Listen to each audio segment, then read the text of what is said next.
నమస్తే, welcome to legend TV. ప్రస్తుతం నాతో పాటు సద్దాం న్యాయ నిపుణులు.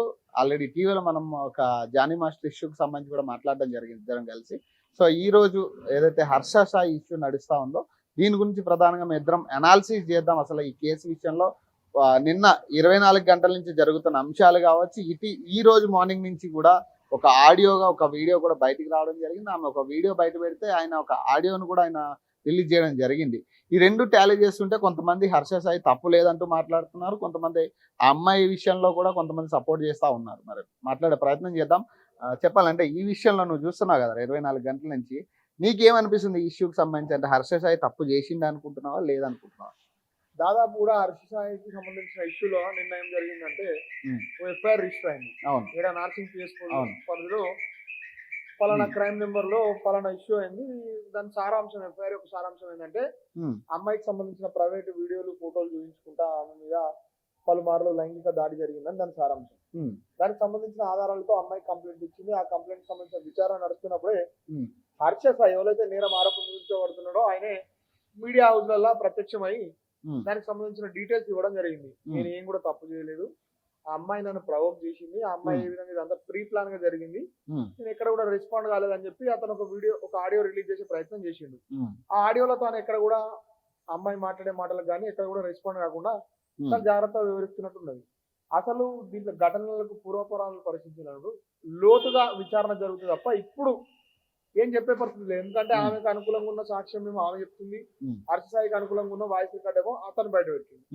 ఇద్దరు చూసుకున్నప్పుడు దాంట్లో ఎవరు తప్పనేది మనం చెప్పి. కానీ ఒకటి ఏంటంటే టార్గెటెడ్ గా హర్ష సాయిని టార్గెట్ చేసి ఇదంతా జరుగుతుందని ఒక వాదన జరుగుతుంది బయట. అంటే హర్ష సాయిని టార్గెట్ చేస్తూ తెలుగు ఫిలిం ఇండస్ట్రీని టార్గెట్ చేసి, ఎందుకంటే మొన్నే వారం కూడా అవ్వలేదు నాకు తెలిసి జానీ మాస్టర్ ఇష్యూ నడిచి. సో ఇప్పుడు మళ్ళీ ఇమీడియట్ గా ఈ ఇష్యూ నడుస్తుంది. ఏంటంటే ఒక టార్గెటెడ్ గా జరుగుతుంది ఇదంతా అని ఒక చర్చ నడుస్తుంది. చూసే ఉంటావు నువ్వు అది. చూస్తున్నా, కానీ నిజం చెప్పాలంటే హర్ష సాయి పెద్ద మంచోడేం కాదు. దాదాపు బెట్టింగ్ యాప్స్ ని ప్రమోషన్ చేస్తూ 100 కోట్లు సంపాదించిండు. దాదాపు 100 నుంచి 200 కోట్ల దాకా సంపాదించే ఉంటాడు. అంత పెద్ద మొత్తంలో బెట్టింగ్ యాప్స్ ని ప్రమోట్ చేయడము, చాలా ఏదో 100 రూపాయలు వస్తే 10 రూపాయలు ఇచ్చినట్టు కంటే ఎక్కువ బెట్టింగ్ యాప్స్ ని తన టెలిగ్రామ్ ఛానల్ ద్వారా ప్రచారం చేయడం ద్వారా పెద్ద మొత్తంలో డబ్బులు ఆర్జించిండు. అది ఉన్నది ఆయన దగ్గర. మీకెళ్ళి ఈ విధంగా ఎలాంటి ఆరోపణలు కూడా. అంటే ఇక్కడ నాకు డౌట్ వచ్చేది ఏంటంటే, అమ్మాయి 2 కోట్లు ఇచ్చా, 2 కోట్లు తీసుకున్నాడు అని అంటుంది కదా. మరి ఇన్ని 100 కోట్లు సంపాదించినోడికి 2 కోట్లు ఎట్లా ఎందుకు తీసుకున్నాడు అనేది ఒక చర్చ. అంటే చెప్పాలా, అంటే నువ్వు చెప్పాలి దానికి సంబంధించి, అంటే ఒక క్లారిటీ. అంటే ఇప్పుడు 376 సంబంధించి ఏదైతే కేసులు పెట్టారో ప్రధానంగా రేప్ ఆరోపణలకు సంబంధించి ఈ సెక్షన్స్ పెడతా ఉంటారు. రేప్ అనేది అంటే ఇప్పుడు రేప్ వేరు, సెక్స్ వేరు, అదే ఒక రిలేషన్ లో ఉన్నప్పుడు జరిగే ఒక ఇంటెన్షన్ వేరు కదా. మరి దీంట్లో మీరు మంచిగా అడిగారు, క్లారిటీగా మన ప్రేక్షకులకు చెప్పే ప్రయత్నం చేస్తా. ఫస్ట్ ఆఫ్ ఆల్ మీరు ఫస్ట్ వినాల్సింది ఏంటంటే IPC 376 లా 1 నుంచి Z దాకా, అంటే A నుంచి Z దాకా ప్రొవిజన్స్ ఉంటాయంటే. అవును, చిన్నపిల్ల మీద రేపు జరిగితే ఒక లెక్క, ఒక అమ్మాయిని ఎన్నంటే పదే రేపు జరగడం అన్నట్టు. అచ్చా, ఎన్ మీన్స్ నెంబర్ ఆఫ్ టైం జరగడం అన్నట్టు. ఇట్లా A నుంచి Z దాకా 376 లా ఉంటాయి మనకు. 375 అంటే కన్సెప్చువల్, ఇప్పుడు పరస్పర అంగీకారంతో. ఇప్పుడు ప్రతి రేప్ కేసులో మేము వాదించేది ఏంటంటే కన్సెప్చువల్ సెక్స్ జరిగింది with the consent. After that అంటే లేటర్ ఆన్ మార్చేసింది, ఆ కన్సెంట్ కి లేదని చెప్పిందంటే రేప్ జరగడం. అంటే రేప్ జరిగినప్పుడు మనం చూసేది ఏంటంటే ఇంగ్రీడియంట్స్ అని అంటాం, ఎసెన్షియల్ ఇంగ్రీడియంట్స్. రేప్ లో అమ్మాయి అద్దం చెప్పి రక్కడం, ముఖం మీద అక్కడ ఇక్కడ రక్కడం. అమ్మాయికి సంబంధించిన ఫింగర్ నేల్స్ ఉంటాయి కదా, దాంట్లో శాంపిల్ కలెక్ట్ చేస్తారు. Right, first point. పెనిట్రేషన్ అనేది ఫోర్స్ఫుల్ గా జరుగుతుంది. జరిగినప్పుడు ప్రైవేట్ పార్ట్ కి సంబంధించినంత వరకు దాడి జరగడము, అమ్మాయిని కొట్టడము. నాకు సహకరించాలని చెప్పి కొడతాం కదా, కొట్టిండు అనుకో, కొట్టినప్పుడు అమ్మాయి మీద దాడి జరగడము. ప్రైవేట్ పార్ట్లలో పెనిట్రేషన్ అనేది అమ్మాయి ఎంత రప్చర్ చేస్తుంది కదా, చేసినప్పుడు ఇవన్నీ ఉంటే దాన్ని రేప్ కింద కన్వర్ట్ చేస్తాం. కొన్ని సందర్భాలలో రేప్ కేసులలో శిక్షలు సర్కమ్స్టెన్షియల్ ఎవిడెన్సెస్ మీద కూడా పడతాయి. అంటే ఆఫ్టర్ రేప్ స్పెర్మ్ కానీ, లేకపోతే అమ్మాయికి సంబంధించిన బ్లడ్ దొరకడం కానీ, అక్కడ రప్చర్ జరగడం కానీ. కన్సెక్షువల్ సెక్స్ లో ఇవన్నీ ఏం జరిగాయి 375 లో అంటే with the consent of the sex అన్నప్పుడు అమ్మాయికి సంబంధించినంత వరకు ఇద్దరు పరస్పర అంగీకారంతో సెక్స్ చేస్తారు కాబట్టి అక్కడ ఘర్షణ ఎందుకు జరుగుతుంది? రైట్, అవును, కరెక్టే కదా. ఇప్పుడు ఆ అమ్మాయి ఏం చెప్తుంది, నా మీద ఫోర్స్ఫుల్ సెక్స్ జరిగిందని అన్నప్పుడు ఫోర్స్ఫుల్ సెక్స్ జరిగిందన్నప్పుడు నిరూపించాల్సి ఉంటది. దాడి జరిగినట్టుగా, దెబ్బలు జరిగినట్టుగా నిరూపించాలి ఉండాలి. కానీ అంటే ఇప్పుడున్న ఇష్యూ ప్రకారం మనం మార్నింగ్ నుంచి చూస్తానే ఉన్నాం ఆధారాలు. ఆయన ఒకటి రిలీజ్ చేసి ఈయన ఒకటి వీడియో రిలీజ్ చేసింది. ఈ రెండు కూడా పక్కన పెట్టి చూస్తుంటే ఆయన మాట్లాడిన ప్రతి ఆడియో లింక్ లో కూడా ఈమె ఫోర్స్ఫుల్ గా ఆయన్ని ఫోర్స్ చేస్తున్నట్టుగా ఉంది. లవ్ చేస్తావా లేదా అన్నట్టుగా ఈమె ఫోర్స్ చేస్తున్న పరిస్థితి కనపడతా ఉంది. ఆ వీడియోలో కూడా ఆమె ఎక్కడా కూడా సీరియస్ గా రియాక్ట్ అనేది లేదు. న్యూడ్ ఫొటోస్ చూపిస్తే ఒక షాక్ అనేది ఉంటుంది ఖచ్చితంగా అందరిలోనూ. మరి ఆ షాక్ అనేది అక్కడ కనపడలే. ఆమె చాలా జనరల్ గా తిట్టుకుంటూ పోయినట్టే కనపడుతుంది కదా. అంటే ఇదంతా కూడా హర్ష సాయిని ఏదో ఇది చేయాలనే లేకపోతే డౌన్ చేయాలనో ప్లానింగ్ జరుగుతుంది అనేది ఒక డౌట్ నాకు. మరి నువ్వేమంటావు దానికి? హర్ష సాయి మీద ఆరోపణలు చేస్తున్న వ్యక్తి కూడా మామూలు అంటే వాళ్ళు కూడా సెలబ్రిటీ. అవును. ఆ అమ్మాయికి నేను టార్గెట్ చేసి చేయాల్సిన అవసరం ఉంటుంది నేను అనుకుంటేను. వీళ్ళిద్దరి మధ్యలో ఆమె ఫోర్స్ చేయొచ్చు. లవ్ స్టార్టింగ్ స్టేజ్ లో ఎవరొక్కలే ఫోర్స్ చేస్తారు కదా. అవును. ఇప్పుడు నాకా ఇష్టం కలగచ్చు, అమ్మాయికి ఇష్టం కలగచ్చు. ఇష్టం కలిపి నేను ఎక్స్ప్రెస్ చేస్తే అమ్మాయిని ఊరికే సతాయిస్తా కదా, అంటే నాకు ఇష్టం అని అదని. లవ్ అనేది ఒక్కడి నుంచి స్టార్ట్ అయ్యి ఇద్దరికి అవుతుంది. కాబట్టి ఆ క్రమంలో అమ్మాయి నుంచి స్టార్ట్ అయ్యి తనకు ఇద్దరి మధ్యలో రిలేషన్ దాకా డెవలప్ అయిందా. అమ్మాయి కూడా బిగ్ బాస్ లో పార్టిసిపేట్ చేసింది. అమ్మాయి కూడా వట్టి అమ్మాయి ఏం కాదు. అంటే పనాడ కావాలనుకుని హర్ష సాయి మీద బుధురజల్లి ఎదగాలనే అసలు చిన్న అమ్మాయి కూడా కాదు. ఆమె కూడా అంటే ఒకటి ఈ 2 కోట్లు అంటే నేను ఒకటి ఏమనుకుంటున్నా అంటే ఈ 2 కోట్లు ఆమె ఏదైతే ఇచ్చానంటుందో ఖచ్చితంగా వాటికి లెక్క అయితే చూపించాలిగా. ఆ 2 కోట్లు ఎక్కడి నుంచి వచ్చినాయి అమ్మాయికి, ప్లస్ ఈ అమ్మాయి ఇన్కమ్ ఎంత, ఇన్కమ్ సోర్స్ ఎట్లా వచ్చింది, లేదా ఆ 2 కోట్లు ఎక్కడి నుంచి వచ్చినాయి, ట్యాక్స్ కడుతున్నానో లేదా, ఈ క్లారిటీ అయితే ఇవ్వాలి కదా ఆమె ఆన్ స్క్రీన్. 2 కోట్లకు సంబంధించిన వరకు ఇవ్వాల్సిన అవసరం లేదు. ఆమె సోర్స్ ఆఫ్ ఇన్కమ్ ఎక్కడ ఉందనేది చూపెట్టుకోవాల్సిన అవసరం ఉంటుంది.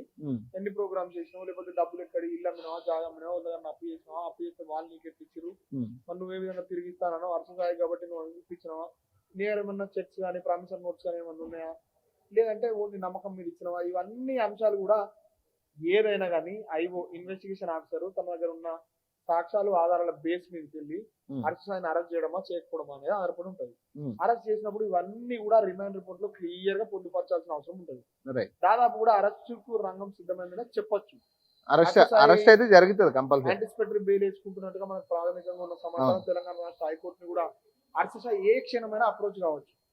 తన మీద పెట్టిన ఈ ఫేక్ ప్రిపేర్డ్ గా ఉన్నాడు ఇక ఆయన, లేకపోతే అరెస్ట్ అవుతారు. జానీ మాస్టర్ కూడా యాంటిసిపేటరీ బెయిల్ వేసుకున్నప్పుడు వేసుకుంటే అరెస్ట్ ఎగ్జిబిషన్ అవుతుంది. ఓకే, అంటే ఎగ్జామ్ చేసుకోవచ్చు, అరెస్ట్ ని చేసుకోవచ్చు. ఎందుకంటే అరెస్ట్ ఓన్లీ శిక్షణ అయితే కన్ఫర్మ్ చేయదు కదా. 50 రోజుల్లో 40 రోజుల తర్వాత బెయిల్ వస్తుంది. బెయిల్ అయితే ట్రయల్ ఫేస్ చేయాలి కదా.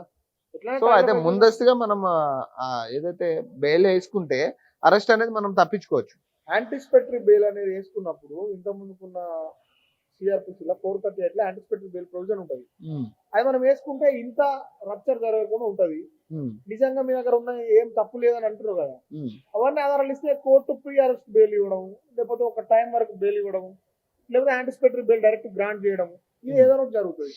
నాకు తెలిసి హర్ష సాయికి సంబంధించిన లాయర్లు ఈ రోజన్నా రేపన్నా హైకోర్టు మూవ్ కావడానికి ప్లాన్ చేస్తున్నారు. ఆయన కూడా అదే చెప్తున్నాడు కదా, నేను నా లాయర్ వచ్చి బయట మాట్లాడతాడు, అన్నిటికీ సమాధానాలు ఉన్నాయి, నేను చూపిస్తాను ప్రతిదీ కూడా, ప్రతిదానికి ఆన్సర్ ఉందని ఆయన కూడా చాలా ధీమాగా చెప్తున్నాడు. అంటే బేసిక్ గా ఇప్పుడు జానీ మాస్టర్ ఇష్యూలో మనం చూసింది ఏంటంటే ఆయన ఎక్కడా కూడా మాట్లాడలే. అమ్మాయి బయటకు వచ్చి చెప్పిన తర్వాత ఎక్కడ కూడా బయటకు వచ్చి మనకి కానీ సోషల్ మీడియా మాధ్యమాల్లో కూడా ఎక్కడ మాట్లాడలే పరిస్థితి. కానీ ఇక్కడ ఏంటంటే ఈయన ఎంతో కొంత పబ్లిక్ కి ఏదో ఒక రిసోర్స్ చెప్తా ఉన్నాడు. నా తప్పు లేదని ఒక ఆడియో ద్వారానో లేదంటే ఒక ట్వీట్ ద్వారానో అతను ఏదో ఒక విధంగా కన్వే చేస్తున్నాడు అతను చేయలేదు అనే విషయాన్ని. అంటే ఈ విషయంలో కొంచెం 2 పక్కన పెడితే నాకు అనిపించేది ఇక్కడ హర్ష సాయి అంత ఇన్వాల్వ్మెంట్ లేదేమో ఈ విషయంలో అనేది ఒకటి నాకు అనిపిస్తుంది. నిజంగా కూడా అమ్మాయి ఒక వీడియోని బయట పెట్టింది కదా, ఇంకా ఆమె దగ్గర ఏమన్నా అడిషనల్ ఎవిడెన్సెస్ ఉంటే బయట పెడితే మనం చెప్పొచ్చు. జానీ మాస్టర్ ఇష్యూలో అసలు ఏ ఎవిడెన్స్ కూడా బయట కాలేదు కదా, మరి అరెస్ట్ అయింది కదా. మనం ఏదైనా కూడా ప్రీ కంక్లూజన్ కి రాలేము. అక్కడ ఉన్న ఐఓ ఎవరైతే ఇన్వెస్టిగేషన్ ఆఫీసర్ ఉంటాడో తాను నిర్ణయం తీసుకునే దాన్ని బట్టి, అంటే తనకు వచ్చిన సాక్ష్యాలు ఆధారాల బేస్ మీదకి తను ఒక నిర్ణయం తీసుకుంటాడు. దాన్ని రిమాండ్ రిపోర్ట్ లో క్లియర్ గా పొందుపరుస్తాడు. హర్ష సాయికి సంబంధించిన కేసు ఫేక్ అయితే ఫైనల్ రిపోర్ట్ ఫైల్ చేసి ఫేక్ అని చెప్తారు. అదే జెన్యున్ అయితేనేమో క్లియర్ గా అర్చసాయి అరెస్ట్ కు రంగం సిద్ధమవుతుంది. కానీ అంటే ఎందుకు టార్గెటెడ్ గా ఫిల్మ్ ఇండస్ట్రీనే టార్గెట్ అంటే ఇది రెండోది కదా. అంటే నేను అనుకుంటున్నా ఎందుకు టార్గెటెడ్ గా ఫిల్మ్ మహిళలు కంప్లైంట్ చేయకపోతుండే ఒకటి, రెండోది ఫేక్ కంప్లైంట్ కూడా చేయకపోదు. కంప్లైంట్ చేయకపోవడం ఒకటి, ఫేక్ కంప్లైంట్ చేయకపోవడం ఒకటి, ఈ రెండు కూడా పెరిగినాయి. ఇప్పుడు జానీ మాస్టర్ తో మీరు ఉన్నారా లేరా అనేది తర్వాత విషయం. అయితే ఇన్ని రోజులు కంప్లైంట్ చేయాల్సిన అవసరం ఏమొచ్చింది అనేది కూడా ఒక యాంగిల్ ఉంటుంది. అవును, ఇది ఒక యాంగిల్. దీంట్లో టైం ఫ్రేమ్ అనేది చాలా ఇంపార్టెంట్ రేప్ కేసులో. అంటే డిలే ఆఫ్ ది టైం ఎందుకు రేప్ జరిగిన 48 hours లో కేసు అయితే పెట్టాలి కదా. 48 hours అనే కాదు, ఎప్పుడైనా పెట్టచ్చు. కానీ ఎందుకు పెట్టలేదు? ఇంత ఇబ్బంది జరుగుతున్నప్పుడు ఒక 100 dial ఫోన్ చేసి చెప్తే కంప్లైంట్ రికార్డ్. ఇంకొకటి ఏమైతుందంటే ఇంకొక వ్యూ ఉంది ఇందులో. కొంతమంది మాట్లాడుతూ ఉన్నారు south India north India, south Indian target చేసి ఇవన్నీ చేస్తుంది. వాళ్ళందరూ కూడా నార్త్ ఇండియా అమ్మాయిలు కాబట్టి సౌత్ ఇండియా అబ్బాయిల్ని టార్గెట్ చేసి చేస్తున్నారు అని ఏదో కొంత చర్చ అయితే నడుస్తుంది. సౌత్ ఇండియా నార్త్ ఇండియా అనే ఒక డిఫరెన్స్ అదాన్ని మనం చూడొచ్చు, లేదని కాదు. ఎక్కడైనా ఏ ఇండస్ట్రీ అయినా కానీ నెపోటిజం అనేది ఉన్నది. ప్రాంతం పేరు మీద, తండ్రి పేరు మీద, వారసత్వం పేరు మీద, డబ్బుల పేరు మీద. సుశాంత్ సింగ్ రాజ్పూత్ ఎందుకు చచ్చిపోయాడు? రైట్. అక్కడ ఉన్న బాలీవుడ్ లో ఉన్న పెద్దలకు ఈయన సినిమాలు ఇటు కావడం నచ్చలేదు. నెపోటిజం ఎక్కువ అయిపోతే సినిమాలు. నితిన్ ఎందుకు, మన ఉదయ్ కిరణ్ ఎందుకు చచ్చిపోయాడు? నెపోటిజం. అవును, అదే వేరియస్ థింగ్స్ అన్నట్టు. అంతే ఇక ఎప్పుడైనా ఏదైనా. నువ్వేం చెప్తావు ఈ కేసులో? మరి ఈ కేసులో దాదాపు హర్షసాయి యాంటిసిపేటరీ బెయిల్ తెచ్చుకునే ప్రయత్నం చేస్తాడు. ఆయన రిస్క్ తీసుకోకుండా ఏమైనా ఉంటే ట్రయల్ ఫేస్ చేసి కోర్టులో చూసుకుంటే ఉన్నాడు. అమ్మాయి దగ్గర ఉన్న కంక్లూజన్ ఎవిడెన్స్ ఏమైనా ఉంటే ఆమె విచారణలో ఇచ్చి సహకరించాలి. మీడియాలో బయట పెట్టకుండా కంక్లూజన్ రిపోర్ట్స్ అన్ని కూడా అక్కడ ఇస్తే ఆ అమ్మాయికి న్యాయం జరిగే. ఒకవేళ నిజంగా అంటే నేను అనుకుంటున్నా ఒకవేళ అమ్మాయి ఫేక్ అని తెలిస్తే ఏంటి పరిస్థితి? అమ్మాయి మీద కేసు అవుతుంది. కేసు అవ్వచ్చా? 211 అంటే ఈయన పెట్టొచ్చా? అంటే కేసు వేస్తాడు కదా. రెండు ఉంటాయి ఇక్కడ. నేరం జరగనంత మాత్రాన, నేరం నిరూపించలేనంత మాత్రాన జరగనట్టు కాదు. సుప్రీంకోర్టు క్లియర్ గా చెప్పింది. అంటే when offence is not proven it is not happen అంటే అట్లా చెప్పడానికి లేదన్నట్టు. నిరూపించని ప్రతి కూడా జరగనట్టు కాదు కదా. కాబట్టి అమ్మాయికి కూడా కొంచెం లీగల్ రెమెడీ ఉంటుంది, కొంచెం అవకాశాలు ఉంటాయి. ఈయన కూడా దీని ఫేక్ అయితే డెఫమేషన్ కేసు వేసుకోవడం కానీ, అమ్మాయి మీద ఫాల్స్ కేసు వచ్చిందని చెప్పి కంప్లైంట్ ఇవ్వడం కానీ ఈయనకున్న లీగల్ ఫ్రేమ్వర్క్. నువ్వు చెప్పండి వన్ లైన్ లో చెప్పాలంటే నిజంగా ఈ కేసులో నీకు తప్పు అనేది నీ మనసులో ఎవరి మీద అనిపిస్తుంది? ఇతని ఇన్వాల్వ్మెంట్ ఉండొచ్చు, లేదా ఈమె తప్పు చేసిందేమో, లేదా ఈయన తప్పు చేసినది ఈ కేసులో పర్టికులర్. ప్రతిసారి మహిళల సైడ్ మాట్లాడడం కూడా కరెక్ట్ కాదు. హర్షసాయి వర్షన్ కూడా పూర్తిగా విని నిజంగా తప్పు చేస్తే శిక్షించండి. ఓన్లీ ఇలా అన్ని విధాలుగా ఉండి పొద్దున మంచి లేదని చెప్పి మన అబ్బాయిల మోసం చేస్తే అదే అంట చేసిన సిచ్యువేషన్లు కూడా ఉన్నాయి. అబ్బాయిలు సూసైడ్ చేసుకుని చచ్చిపోయిన పరిస్థితులు కూడా ఉన్నాయి. అవును. అమ్మాయిని నేను మోసం చేస్తున్నా 1 year వాడుకొని, అమ్మాయి పోయినా మీరు రేప్ కేసు పెడుతుంది. అదే అమ్మాయిని నన్ను మోసం చేస్తే మనం ఏ కేసు పెట్టడం? అదే అంటున్నా. లేని చట్టాలు కూడా ఇప్పుడు భార్యని ఇబ్బంది పెడితే 498 కేసు పెడుతుంది. భర్తని భార్య ఇబ్బంది పెడితే ఏ కేసు లేదుగా. మరి ఇది మారాలి ఇప్పుడు. బేసిక్ అఫెన్స్ ఉండే. అవును, అది మెన్ మీద అవుతుండే. అవును. అది జోసెఫ్ చైన్ అయితేనే సుప్రీంకోర్టు దాకా పోయి దాన్ని మొత్తం కొట్టేపించింది. అట్లా జరుగుతుంది. ఏదైనా ఏదైతే మిస్యూజ్ అవుతుందో దానికి ప్రికాషన్ కూడా వస్తుంది. ఏదైతే అత్యంత దుర్వినియోగం అవుతుందో దానికి ముందు జాగ్రత్త చర్య కూడా వస్తుంది. ఖచ్చితంగా దీనికి ఉంటది అంటావు? ఖచ్చితంగా ఉంటది. ఎందుకంటే వన్ సైడ్ గా మాట్లాడడం కరెక్ట్ కాదు. ఇద్దరు సైడ్లు. హర్షసాయి తప్పు లేకపోతే హర్షసాయి కూడా లీగల్ డిఫెన్స్ చేసే పరిస్థితులలో యాజ్ ఎ లాయర్ గా మనం ఉంటాం ఎప్పుడైనా. అమ్మాయికి నిజంగా అన్యాయం జరిగితే నీకు సంబంధించిన సాక్ష్యాలను నీ పోలీస్ ఆఫీసర్కి ఇచ్చుకో. నీకు పబ్లిక్ ప్రాసిక్యూటర్ మీద నమ్మకం లేకపోతే పీపీ అసిస్ట్ పెట్టుకో, కేసు కొట్లాడుకో, గెలువు ఓడిపో, అది తర్వాత విషయం. వీడియోలు బయటకి ఇచ్చే అవసరం ఏమున్నది? నిజంగా నేను దాడి జరిగితే పోలీసు వాళ్ళకి విచారణకు సహకరించు. చాలా ఇంపార్టెంట్ ఎవిడెన్సెస్ అన్ని బయటకి ఇస్తే రేపు నీకే న్యాయం జరగదు. పబ్లిసిటీ కంటే ఎక్కువ పని మీద దృష్టి పెడితే న్యాయం జరుగుతుంది. సో అది అంటే మేము అనుకునేది ఏంటంటే ఈ తప్పు జరిగి ఉండొచ్చు, జరగలేదు అనేది మనం కోర్టు పరిధిలో ఉన్న దానికి మనం క్లారిటీ ఇవ్వలేం. కానీ మేము చూస్తున్న వాటికి అంటే 24 గంటల్లో మేము చూసిన వాటి ప్రకారం అయితే కొంత అంటే హర్షసాయి ఇన్వాల్వ్మెంట్ చాలా తక్కువ ఉండొచ్చేమో అనే దాని మీద ఉంది. అతను రేప్ చేశాడు, ఇది కొంత ఫేక్ లా కనపడతా ఉంది. సో కొంత చర్చ నడుస్తూ ఉంది నార్త్ ఇండియా సౌత్ ఇండియా అని. కానీ ప్రధానంగా అయితే ఏదైనా కూడా కోర్టు పరిధిలో ఉన్న విషయంలో అక్కడ తేరాల్సిన అంశం ఉంది. కాబట్టి కొన్ని ఏదైతే సెక్షన్స్ ఉన్నాయో వీటిని కూడా యూటిలైజ్ సరిగ్గా చేయలేకపోతున్నారు. అంటే దీన్ని కూడా కొంత రాంగ్ ట్రాక్ పట్టించే ప్రయత్నం చేస్తా ఉన్నారు కాబట్టి ఖచ్చితంగా అంటే దీనికి సంబంధించి తేలాల్సిన అంశాలు చాలా ఉన్నాయి. చూద్దాం ఈ 1-2 రోజులు ఇవన్నీ తేలే పరిస్థితి అయితే కనపడతా ఉంది. సో మరిన్ని అప్డేట్స్ కోసం చూస్తూనే ఉండండి లిజన్ టీవీ.